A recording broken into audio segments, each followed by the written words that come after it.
Thailand was thinking about introducing a 15% tax on Bitcoin transactions, but they just axed that plan. That's right, there was such an uproar, there was so much pushback, the country of Thailand decided not to move forward with it.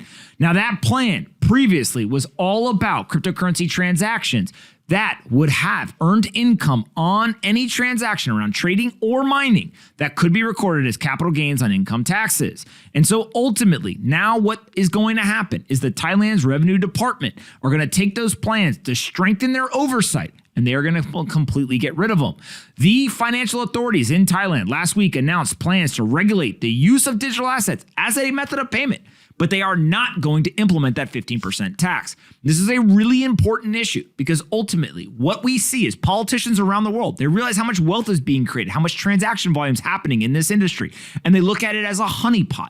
Oh, these people, they're not part of the big banking system. They don't have tons of lobbyists on their side. Let's put our little stinky fingers into that cookie jar. Let's go and we'll overtax them. We'll overregulate them. We'll use them to fund all of our wasteful spending. But ultimately, what is now happening is that the crypto industry is getting their stuff together.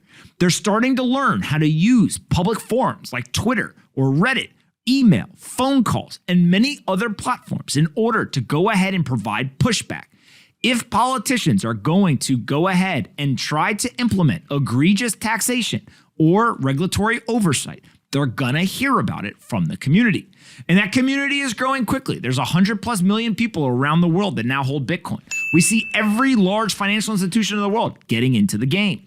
And so Thailand is a perfect example. Thailand wanted to implement a 15% tax on Bitcoin transactions for traders, miners, but now they are axing that plan. It's DOA, dead on arrival. Why?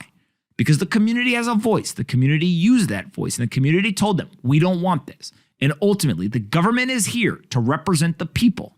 We should live in a society where the government fears the people, not the people fearing the government.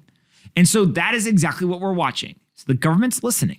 Their ear is to the ground. They hear that people don't want egregious taxation on specific industries like Bitcoin and cryptocurrencies. This is where economic prosperity is happening. This is where job creation is happening. And ultimately, this is where wealth creation is happening.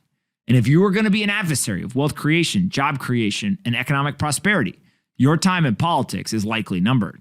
And so good to the people of Thailand, good to the regulators and the government officials in Thailand for listening.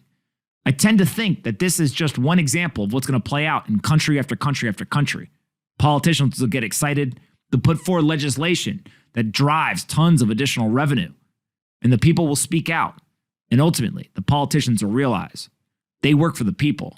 And the people, if they're not heard, will just vote them out.